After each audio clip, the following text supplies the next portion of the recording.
Когда Максим был еще маленьким, его родители отказались от него из-за его инвалидности. Однако заботливая врач усыновила его, и то, что она сделала дальше, поистине удивительно. В 1 час ночи родители Максима осторожно покидали свой дом, несколько раз оборачиваясь, чтобы убедиться, что никто не замечает их действий. Они положили своего сына на заднем сиденье своей старой машины и быстро уехали. Примерно через полчаса они оказались у ворот больницы, в которой родился Максим.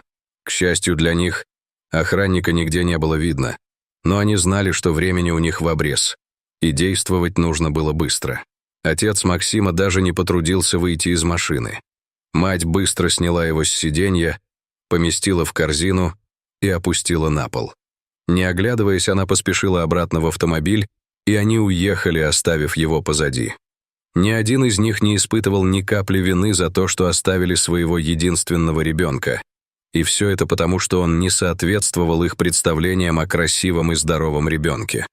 Максим родился с аномальным наростом на шее. Это сделало трудным установление контакта между ним и родителями. В большинстве случаев, после того, как мама кормила его грудью, она сразу же забирала его и запирала в комнате, чтобы его не увидели случайные гости. К тому же ужасные взгляды, которых они подвергались, когда выходили с ним на улицу, также их раздражали. Кроме того, финансовая сторона дела была ужасной, ведь Максим нуждался в постоянном уходе, и это сводило их с ума.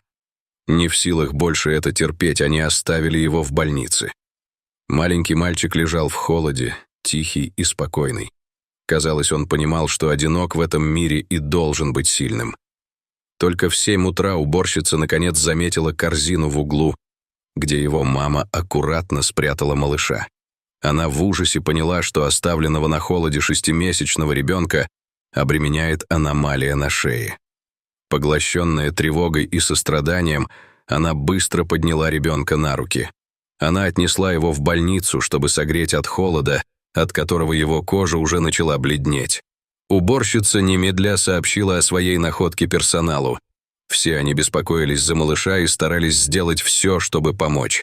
Их старания состояли в кормлении, убаюкивании и пении для него. Через несколько часов, когда они заботились о Максиме, пришла директор больницы, доктор Катерина.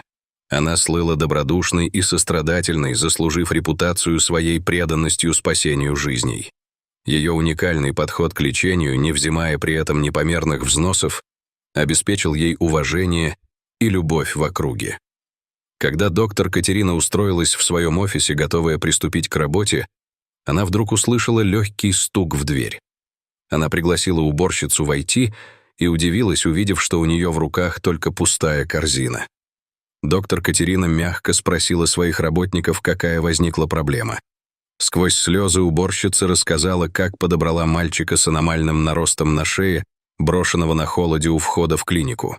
В корзине оказалась лишь грязная бумажка с именем ребенка. Встревоженная состоянием ребенка, доктор Катерина немедленно попросила команду отвезти ее туда, где находился малыш. Когда они вошли в палату, доктор Катерина была тронутым зрелищем маленького Максима. У него были самые печальные глаза, которые она когда-либо видела, и это разбивало ей сердце. Она сразу заметила, как его беспокоит нарост на шее. Также необходимо было уведомить власти о ситуации, и доктор Катерина сделала именно это.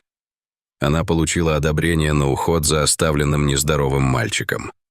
Полной решимости помочь, она отдала указание поместить ребенка в отделение интенсивной терапии. Там врачи и медсестры делали все возможное, чтобы позаботиться о Максиме, следя за его состоянием и назначая необходимые лекарства для поддержания здоровья перед предстоящей операцией.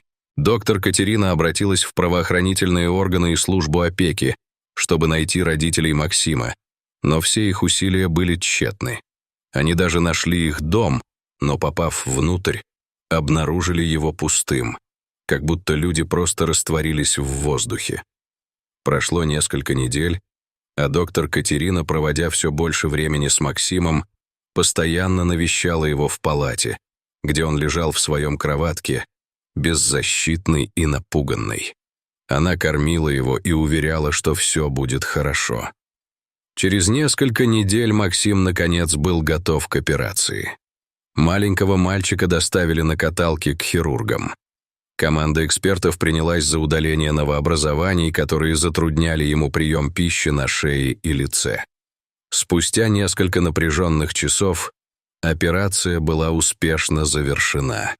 Доктор Катерина не смогла сдержать слез, когда увидела, как Максим преобразился.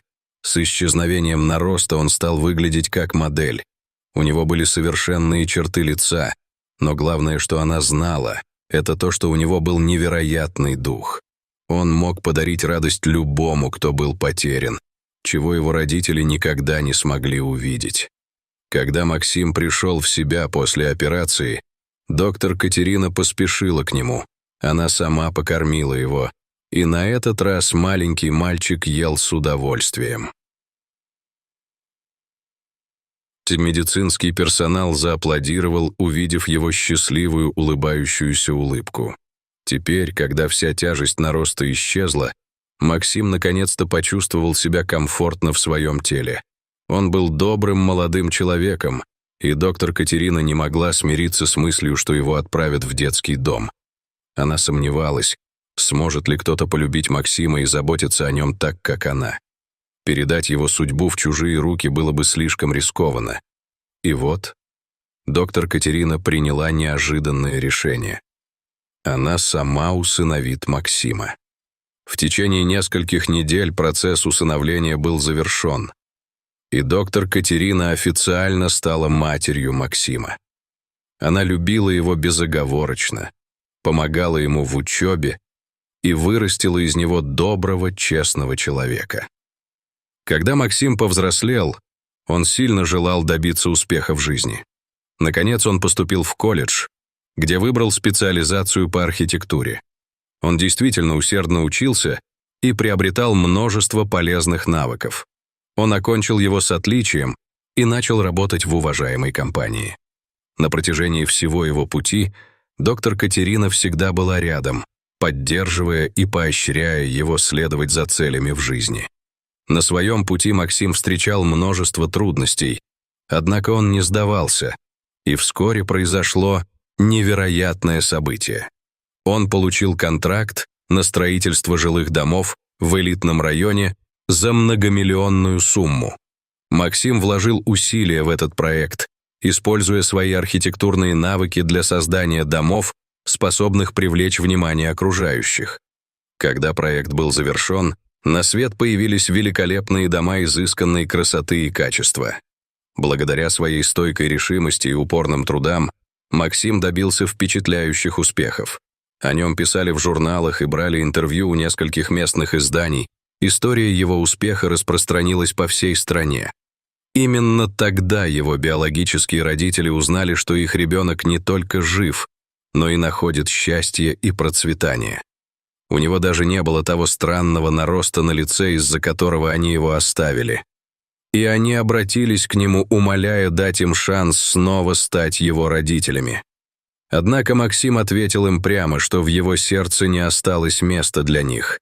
Они ушли в то время, когда он нуждался в помощи больше всего, и теперь он был склонен ответить тем же. Годы шли, а Максим становился все успешнее и богаче. Он был всем обязан доктору Катерине. Если бы не она, он бы не стал тем, кто он есть сегодня. На самом деле он мог бы уже быть мертв. Как Максим часто говорил своим работникам, он знал, что настало время окончательно отблагодарить свою мать за все, что она для него сделала. Поэтому он решил подарить ей то, о чем она всегда мечтала. То, что он сделал затем, поистине удивительно. Максим построил огромную клинику специально для доктора Катерины и обеспечил ее самым современным медицинским оборудованием. Когда она увидела это, то была невероятно счастлива и благодарна замечательному молодому человеку, который стал ее сыном. Она была рада, что последовала своим инстинктам, приняв Максима как своего. В конце концов, они оба были очень довольны теми прекрасными и любящими отношениями, которые у них сложились друг с другом.